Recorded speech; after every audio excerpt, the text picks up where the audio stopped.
ধন্যবাদ। বিসমিল্লাহির রহমানির রহিম।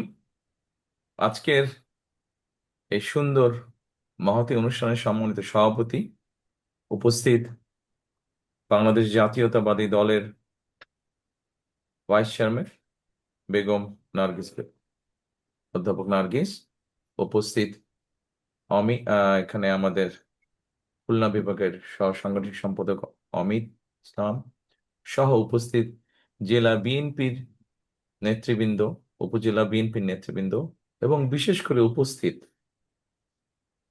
আহ আফিয়া এবং আফিয়ার মা সহ এই গ্রামের মুরব্বীবর্গ, মা বোনেরা, আসসালামু আলাইকুম।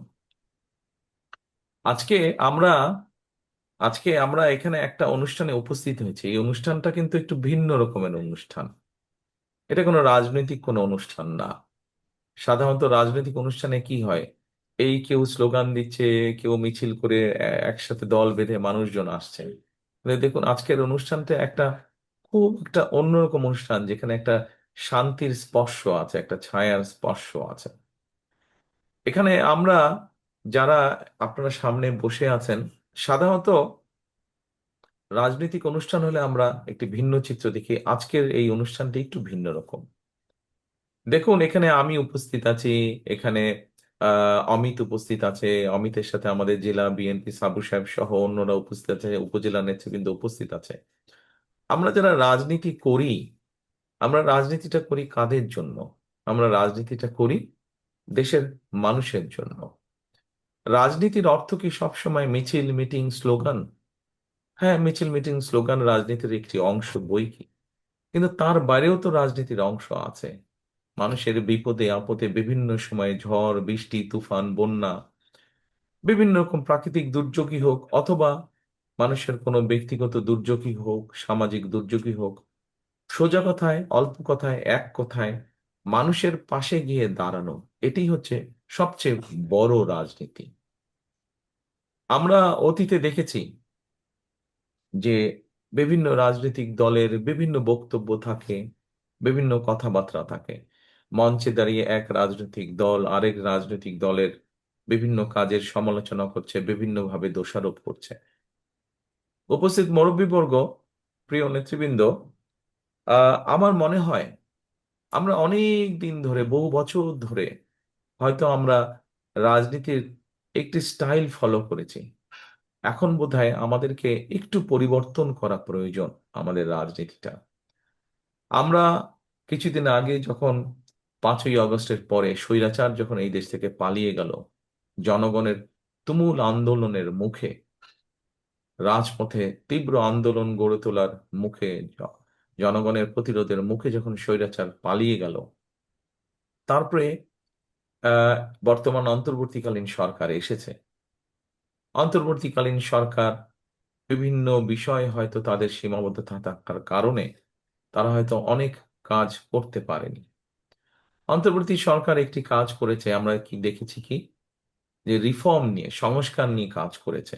কিন্তু আমরা যদি খেয়াল করে দেখি যে এই সংস্কারগুলোর মধ্যে কি আছে, এই সংস্কারের মধ্যে কি কি বিষয়ে আলোচনা হয়েছে, এই সংস্কারের মধ্যে অধিকাংশ বিষয় যেগুলো আলোচনা হয়েছে, সাংবিধানিক বিষয়ে আলোচনা হয়েছে, আইনগত বিষয়ে আলোচনা হয়েছে।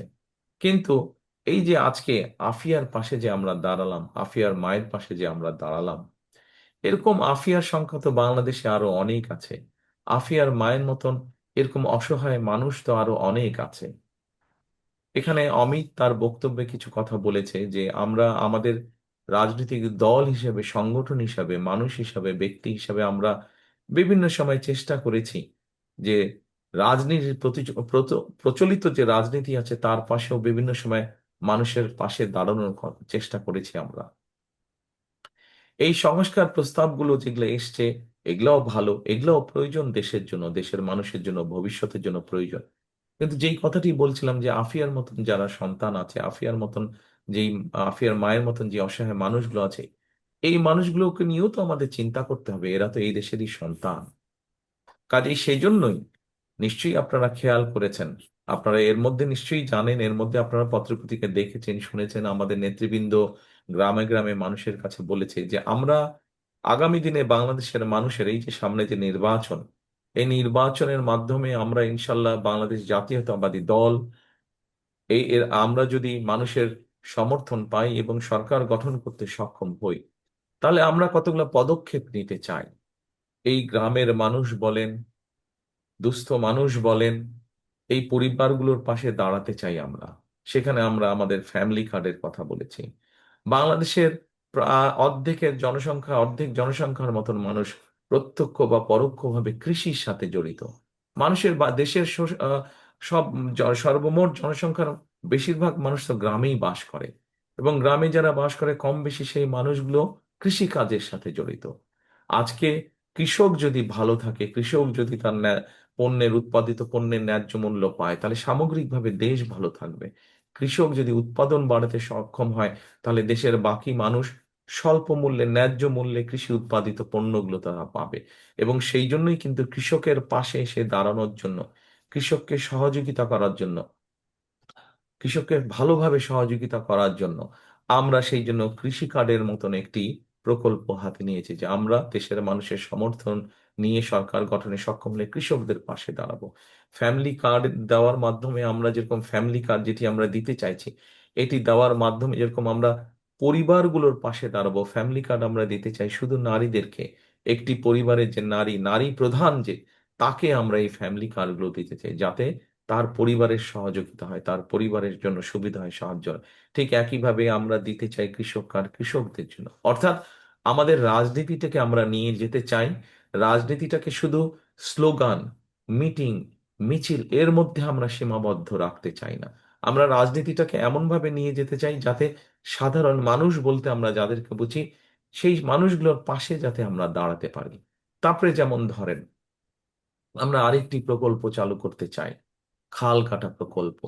এখানে নিশ্চয়ই অনেক মুরব্বী আছেন, এখানে আমার সিনিয়র নেতৃবৃন্দ যারা আছেন তাদের মনে আছে যে শহীদ জিয়ার সময় খাল কাটা কর্মসূচি শুরু হয়েছিল, এবং সেই খাল কাটার মাধ্যমে কিভাবে দেশের মানুষ, সে কৃষক হোক, সাধারণ মানুষ হোক, কিভাবে বিভিন্ন পর্যায়ের মানুষ খাল কাটার উপকারিতা পেয়েছিলেন, পানির সুবিধা পেয়েছিলেন। সেই খাল কাটা বন্ধ হয়ে যাওয়ার কারণে আমরা আজকে দেখেছি যে গ্রামে গঞ্জে উপজেলায় জেলা পর্যায়ে খাল নদীগুলা বন্ধ হয়ে যাওয়াতে মানুষ কষ্টের মধ্যে, পানির কষ্ট ভোগ করছে মানুষ। ঠিক একইভাবে কৃষকরা সেচ সুবিধা থেকে বঞ্চিত। আমরা যখন আজকে টিউবওয়েল বসাচ্ছি সেচের পানি পাওয়ার জন্য, টিউবওয়েল গভীরে গভীর টিউবওয়েল বসাচ্ছি আমরা, আজকে থেকে 20 বছর আগে যদি 200 ফিট পানি পেতাম, 100 ফিটে পানি পেতাম, আজকে সেখানে 1000 ফিট চলে যাচ্ছে, তারপরেও পানি পাওয়া যাচ্ছে না। এরকম অনেক জায়গা আছে। এই সমস্যাগুলোকে বের করে আনার জন্য আমরা খাল খনন কর্মসূচি শুরু করতে চাইছি, যা শুধুমাত্র গ্রাম অঞ্চলের মানুষরা, যা শহরের মানুষের জন্য উপকার হবে, সামগ্রিকভাবে দেশের মানুষের জন্য উপকার হবে।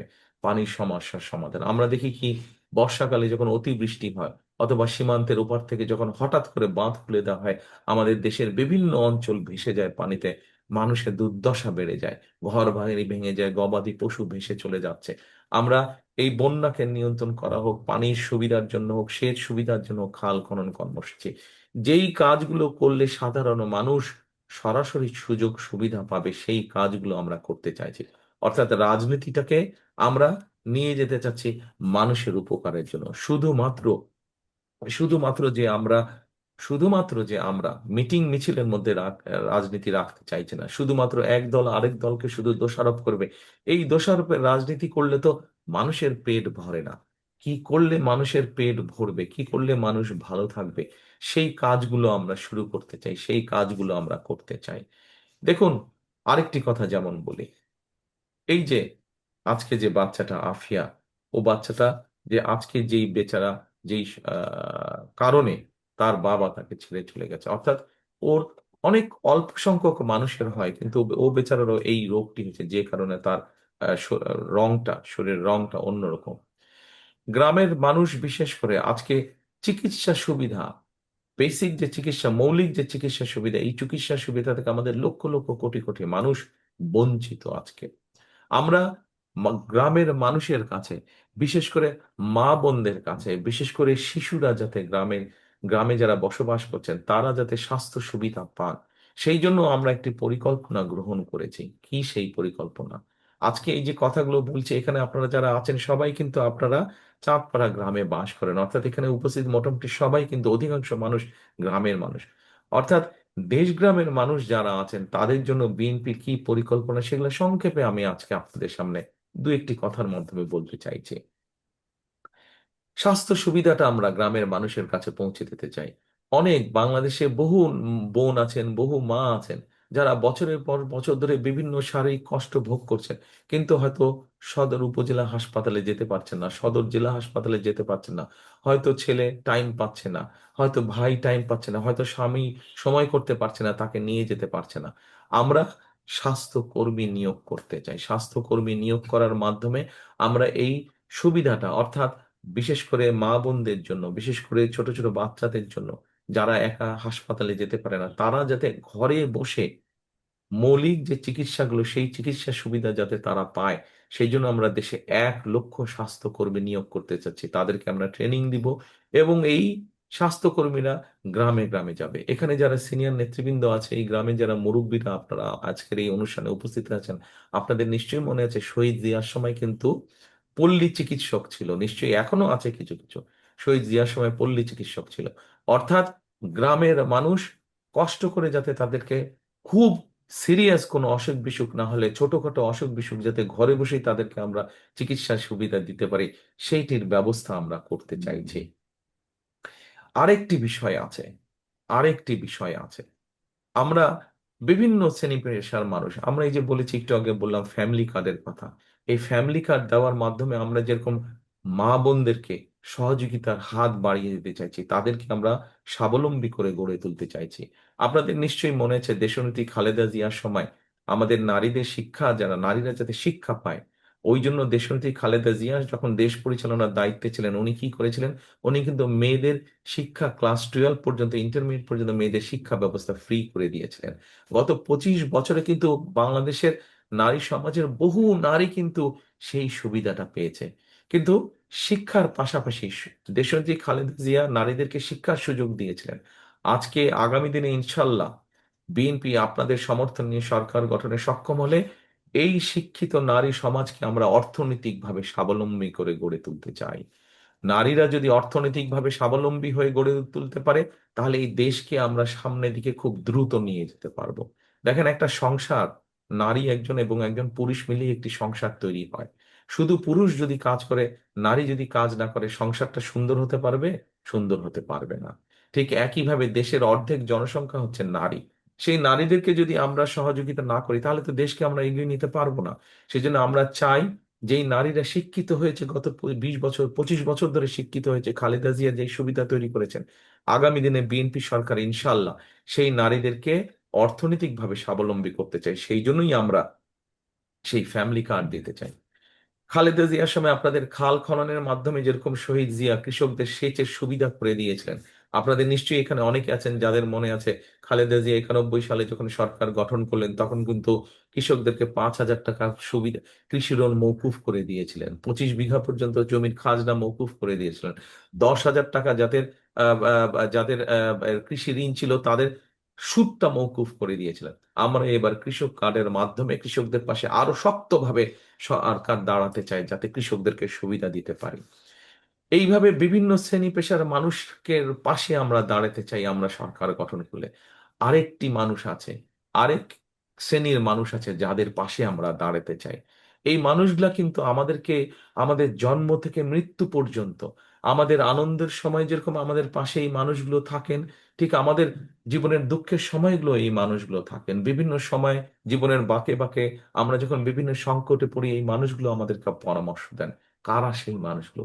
সেই মানুষগুলো হচ্ছেন আমাদের মসজিদের ইমাম সাহেব, আমাদের খতিব সাহেবরা, আমাদের মুয়াজ্জিম সাহেবরা সহ অন্য ধর্মেরও যারা ধর্মগুরু আছেন, সেই মানুষগুলো। আমরা চিন্তা করেছি যে আমরা ইনশাল্লাহ সরকার গঠনে সক্ষম হলে, আগামী এই যে 12ই ফেব্রুয়ারি নির্বাচন, এই নির্বাচনে আমরা সরকার গঠনে সক্ষম হলে আমরা আমাদের মসজিদের ইমাম সাহেব, খতিব সাহেব, মুয়াজ্জিম সাহেব সহ অন্য ধর্মগুরুও যারা আছেন, তাদের জন্য আমরা সরকারের পক্ষ থেকে একটি ভাতার ব্যবস্থা, আমরা সম্মানের ব্যবস্থা আমরা করতে চাই, যাতে এই মানুষগুলো আত্মসম্মান বোধ নিয়ে সমাজে আরো শক্তভাবে, সুন্দরভাবে, সম্মানের সঙ্গে যাতে তারা বেঁচে থাকতে পারে। কাজে আমরা প্রত্যেকটি শ্রেণী পেশা মানুষের ব্যাপারে চিন্তা করেছি। আজকে আফিয়ার পাশে যেমন আমরা দাঁড়িয়েছি, এরকম বাংলাদেশের হাজার হাজার যারা আফিয়া আছে, যারা অসহায় মা আছে, তাদের পাশে আমরা দাঁড়াতে চাই। একটি রাজনৈতিক দল হিসাবে যখন আমরা শুধু দল হিসেবে থাকছি, তখন আমাদের অবস্থান থেকে আমরা কিছু মানুষকে হয়তো সহযোগিতা পাশে দাঁড়াতে পারছি। কিন্তু যখন আমরা সরকারে থাকবো, তখন সরকারের যে শক্তি আছে, সেই শক্তি নিয়ে আমরা আমাদের কাজগুলোকে সেইভাবেই গড়ে তুলতে চাই যে সাধারণ মানুষ যাতে উপকৃত হয়। এটি আমাদের আগামী দিনের লক্ষ্য, এটি আমাদের আগামী দিনের উদ্দেশ্য। কাজেই আজকে আফিয়া বা আফিয়ার মাকে এটুকুই বলতে চাই যে, বোন, আপনি একা নন। আফিয়ার মতন বাংলাদেশের হাজারো যারা মা বোন আছেন, সকলকে আমরা বলতে চাই, আপনাদের পাশে বিএনপি আছে। ইনশাল্লাহ বিএনপি আগামী দিনে সরকার গঠন করলে আপনাদের পাশে আরো দৃঢ়ভাবে, খালেদা জিয়া যেমন আপনাদের পাশে ছিলেন, ঠিক খালেদা জিয়ার দল বিএনপিও ইনশাল্লাহ আগামী দিনে শক্তভাবে, দৃঢ়ভাবে আপনাদের পাশে থাকবে। এই দেশের নারী সমাজকে কর্মসংস্থানের ব্যবস্থা করা, তাদেরকে অর্থনৈতিকভাবে শক্তিশালী ভিত্তির উপরে গড়ে তোলা, এটি হচ্ছে বিএনপির অন্যতম প্রধান গুরুত্বপূর্ণ দায়িত্ব, এটি হচ্ছে বিএনপির অন্যতম গুরুত্বপূর্ণ শপথ। কাজে আসুন, আজকে যদি আমাদেরকে সুন্দরভাবে আমাদের সেই প্রত্যাশিত বাংলাদেশ গড়ে তুলতে হয়, তাহলে কথা একটি, কাজ একটি। করব কাজ, গড়ব দেশ, সবার আগে বাংলাদেশ। উপস্থিত সকল সম্মানিত উপস্থিতিবৃন্দ, আসুন আমরা সেই শপথ নিয়ে আজকে আমরা এগিয়ে যাই আমাদের প্রত্যাশিত বাংলাদেশ গড়ে তোলার জন্য। সকলকে আবারও ধন্যবাদ। আমি বিশেষ করে অমিতকে ধন্যবাদ জানাতে চাই যে তার এত প্রতিকূলতার মাঝেও আফিয়ার পাশে এসে যে দাঁড়িয়েছে, আফিয়ার পরিবারের পাশে এসে যে দাঁড়িয়েছে। আহ সেই জন্য আমি আমার ব্যক্তিগত পক্ষ থেকে আমি অমিতকে ধন্যবাদ জানাতে চাই। ইনশাল্লাহ অমিতের মতন আরো নেতা আমরা তৈরি করব এই দলে, যারা মানুষের বিপদের সময় মানুষের পাশে গিয়ে দাঁড়াতে পারবে, মানুষের প্রয়োজনের সময় মানুষের পাশে গিয়ে দাঁড়াতে পারবে। আমরা অমিতের মতন যত নেতা তৈরি করতে পারবো এই দলে, তত বেশি ভাবে আমরা মানুষের পাশে দাঁড়াতে পারবো। ইনশাল্লাহ সকলে ভালো থাকবেন। আপনাদের সাথে ইনশাল্লাহ দ্রুতই দেখা হবে। আসসালামু আলাইকুম। আল্লাহ হাফিজ। বাংলাদেশ জিন্দাবাদ। বাংলাদেশ জাতীয়তাবাদী দল জিন্দাবাদ।